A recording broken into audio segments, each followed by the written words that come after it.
And I don't know where we're going here, so how about this guy over there? Hi there. I've just got a question in terms of the actual trying to get people to make the transition from talking to them about Zeitgeist to making them actually want to watch the DVD or visit the website. Because at the moment, my finding is that half the people I talk to look at me the way I would look at a born-again Christian approaching me on the high street, right? And people really do. I get that reaction a lot. And that's something that I found very difficult. I've even given people copies of the DVD months ago. You mean the second or first film, or just the whole project? The first film, and then the whole thing in general. Okay, the whole project, the Zeitgeist movement. So you're talking about addressing the Zeitgeist movement? Yeah, exactly. Because I heard somebody I know, I will remain nameless, mentioned that you'd said if somebody doesn't want to listen, move on, because there's a billion other people out there. We don't have a billion people in our lives, obviously. So how do you make that relevant to people to actually go out and watch it? Well, it's not really watching the films as much as learning about the direction. The films are just one other tool to understand some basic fundamental value attributes. I think the orientation video is the first thing you would show people. The films are gestural in the sense that they're communicative in a way that it's artistic. Is that me? I think it is. Let me step back. And what I would do is, first of all, you give them the fundamentals, and don't have it angled in a way that might threaten their value system. So if you instantly start talking about religion, some people might get apprehensive very quickly. You have to, when you engage people, you have to find parallel values with them.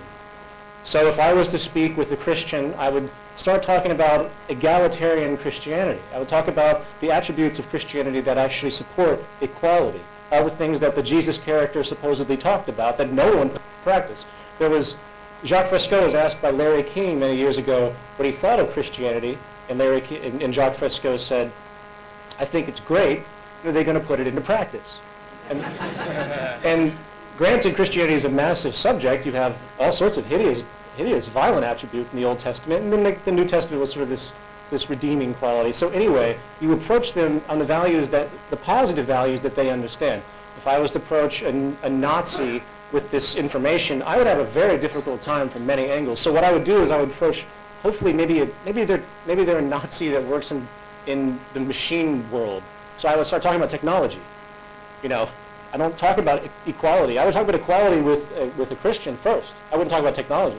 So you just have to do your best and think about it critically about who you're addressing. I have family members, you know, I've found some of my family are religious, and you know, it becomes difficult to a certain degree when you bring these things up. But if you do it in a non-threatening, adamant manner, you'll find that a lot of people will just eventually open up, based on the fact that you're recognizing what they value.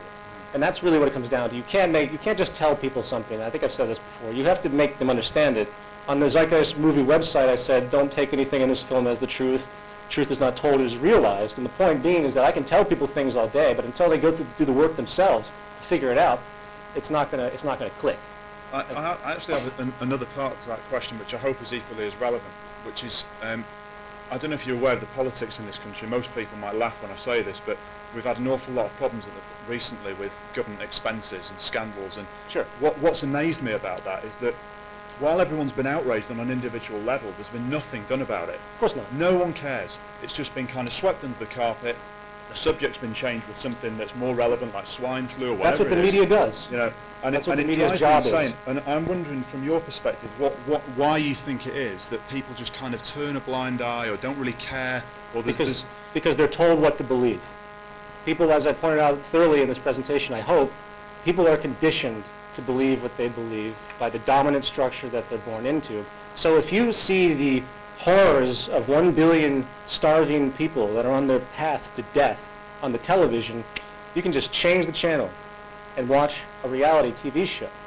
It's this culture that's been made with detachment, and that's another element of this self-interest that we all suffer because of this self-perpetuation need. We all have our gaming strategies in our day-to-day life to make money. And it's manifested in all sorts of bizarre ego manifestations. Now when people do something, they want credit for it. They don't see the social good. People have their wives as my wife, as though they're property. it's a sick distortion that has culminated from this detachment that we've somehow manifested, and this comes from society, obviously, the social creation that we've made. And they see themselves as separate. Therefore, when they see poverty and things like that, they just say, that's just the way the world is. And what I'm trying to point out is that's not the way the world is. That's the way the world's been created. And there are options to move outside of it. So I hope that helps. Sure. Thank you very much. Who's got...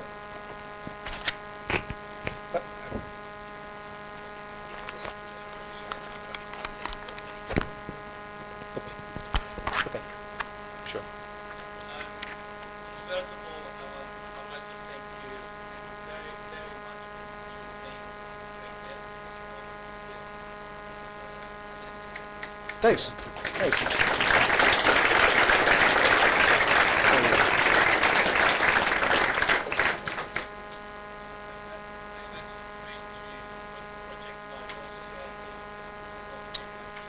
Okay. I'll repeat it if not.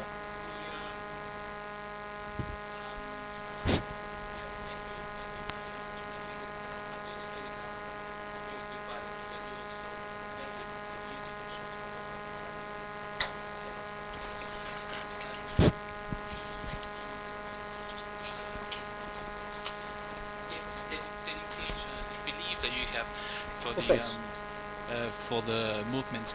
Now I have actually 3 questions. I know that they are very long, but anyway, I will try to. First of all, just taking the point of the gentleman there, what will happen to people who have accumulated so much wealth, as in money, as in basically credits in the computer? Sure. And what will it have to the assets that those people have attained? Second question is, in the job shifting, if for example there is a scientist who always wanted to be a rock singer, and a rock singer who wants to be a scientist, would that happen? Does shifting when the resource society happens, would that actually happen? Would the scientists will still be remain being the scientist and the rock singer? And the third question is, I forgot the third question anyway. But okay, I think those 2 are good. The first one. Thank you very much.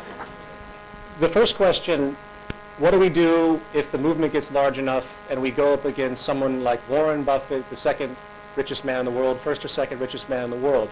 What do we say to someone like that with such a transition?